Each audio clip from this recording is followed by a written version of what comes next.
আমেরিকার president Donald Trump এবার ঘোষণা করেছেন যে গাজা তারা নিয়ে নেবে, অর্থাৎ তারা সেই জায়গাটাতে যাবে এবং গাজাবাসীকে সে জায়গা থেকে সরে যেতে তিনি বলেছেন।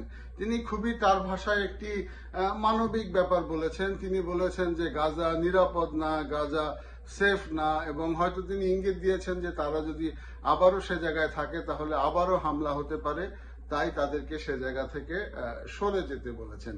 তিনি, আপনারা জানেন যে ক্ষমতায় এসেই পানামা খালের কথা বলেছেন, সেটা তার চাই।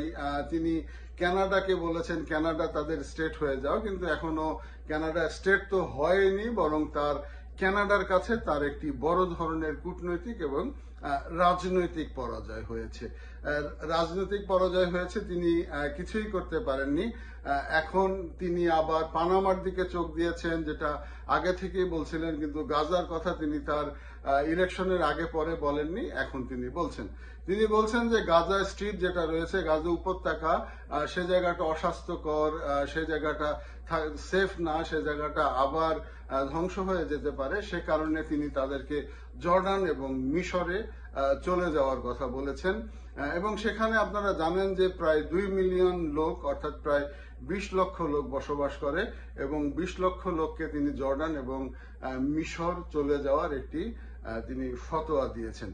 অন্যদিকে আরব লীগ বা আরবীয় দেশগুলি আসলে তার এই যে প্রস্তাব, সেই প্রস্তাবকে তারা প্রত্যাখ্যান করেছে এবং তারা বলেছে ওটা সম্ভব না। আর গাজাবাসীর প্রস্তাব, এই যে প্রস্তাব, সেটা এখনো হয়তো আমরা আনুষ্ঠানিকভাবে জানি না, তবে কেউ কখনোই চাবে না যে তার নিজের জন্মভূমি সেই আটলান্টিক মহাসাগর পার হয়ে, দীর্ঘ জায়গা পার হয়ে একটি দেশের লোকজন এসে সে জায়গাটায় করুক। তো ওই স্ট্রিপটা নিয়ে, গাজা উপত্যকাটা নিয়ে আসলে অনেক কথাবার্তা আগেই ছিল।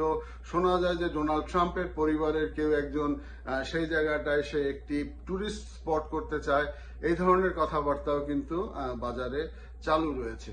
তো সব মিলিয়ে এখন ডোনাল্ড ট্রাম্পের যে এই চোখ পড়েছে, সেই চোখ আদৌ সম্ভব কিনা এটা আপনারা একটু কমেন্টসের ঘরে জানাতে পারেন। যে সেটা হচ্ছে যে এই যে গাজাবাসী, এবং মাথায় রাখতে হবে তারা কিন্তু যোদ্ধা জাতি, তারা যোদ্ধা জাতি, এত কিছুর পরেও কিন্তু তারা ভেঙে পড়েনি।